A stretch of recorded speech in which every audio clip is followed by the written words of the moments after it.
നമ്മുടെ ഇഷാന് ഒരു പുതിയ പ്ലേ ഹൗസ് കിട്ടിയിട്ടാ. ഇവന് വേറൊരു മോഡൽ ഇതുപോലെ കിട്ടിയിട്ടുണ്ടായിരുന്നു. ഞാനത് കാണിച്ചു തന്നിട്ടുണ്ട്. അത് അവനൊക്കെ എടുത്തിട്ട് ഇങ്ങനെ കാലുകൊണ്ട് തട്ടുമ്പോഴുള്ള ഒരു സംഭവമാണ്. അത് ചെറുത്. ഇത് നല്ല വലിപ്പുണ്ട്. ഇത് കൊണ്ടുവന്നത് ഇന്നലെയാണ് കേട്ടാ.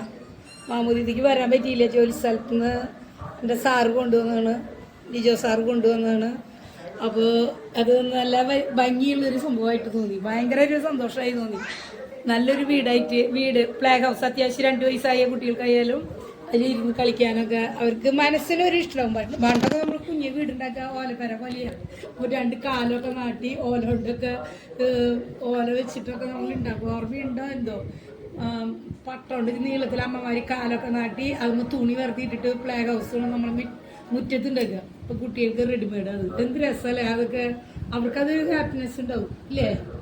അതാണ് അതിൻ്റെ കാലം മാറുന്നതിനനുസരിച്ച് കാര്യങ്ങളൊക്കെ മാറ്റങ്ങൾ വരേണ്ട. ഇഷാനാണെങ്കിൽ അതിൽ കെടുത്തിയപ്പോൾ കമന്നും നീന്തിയൊക്കെ കളിച്ചു തുടങ്ങി.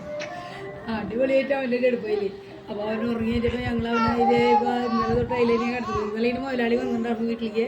അപ്പോൾ അതൊരു സന്തോഷമായി. ആൾ വന്നു, ഭയങ്കര ഹാപ്പിയായി, എല്ലാവർക്കും സന്തോഷമായിട്ടാണ്. ഓക്കെ, സൂപ്പർ സാധനം അതിൻ്റെ. വളരെ താങ്ക് യു സാറേ, സാറേ താങ്ക് യു.